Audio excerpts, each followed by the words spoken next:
তার কাছে 40,000 টাকা পাওনা, এবং এই 40,000 টাকা সে দীর্ঘ সময় আজকে না কালকে, কিন্তু আসলে সে ইচ্ছে করেই ঘুরাইতেছে আমার মনে হয়। পরবর্তীতে প্রশাসনের লোক আসছিল, আমি বলছি আসলে মূলত এটাকে যার সে যাতে ফোনটা ধরে এই উদ্দেশ্যে এটা করা। আর ওই স্বাস্থ্য ভাই আরিফ বাহারাইন থাকে, আরিফ বালু ভরাট করাইছে, তাই লিটন বললো যে টাকা পাইবে তার কাছে।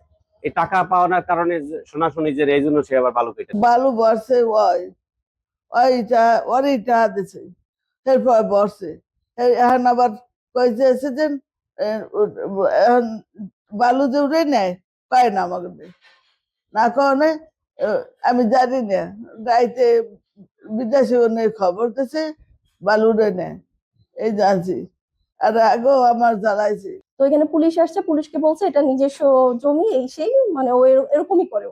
ও স্থানীয় ভাবে প্রভাব দেখে, ওকে কিছু বলা যায় না, বলতে আসলে ও খারাপ ব্যবহার করে। এখানে মনে করেন আমাদের ভাসুর বা আমার হাজবেন্ড সবাই বাইরে থাকে, তো যার কারণে কিছু বলেও আমাদের গালাগালি করে, অকথ্য ভাষায় গালাগালি করে।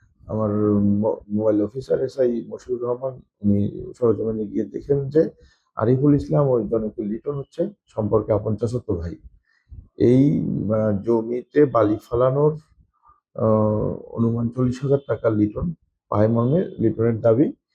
সেই পাওনা টাকার জন্য একাধিকবার প্রবাসী আরিফুল ইসলামকে ফোন দিয়েছে। তো পরবর্তীতে আর উনি ফোন না ধরার কারণে তার ফালানো বালি এক গাড়ি উনি লোড করে নিয়ে যাচ্ছিল। সে অবস্থায় এসআই মশিউর রহমান ঘটনাস্থলে যায়। পরবর্তীতে এরা বাড়ির লোকজন সহ ওখানে স্থানীয় লোকজন ওই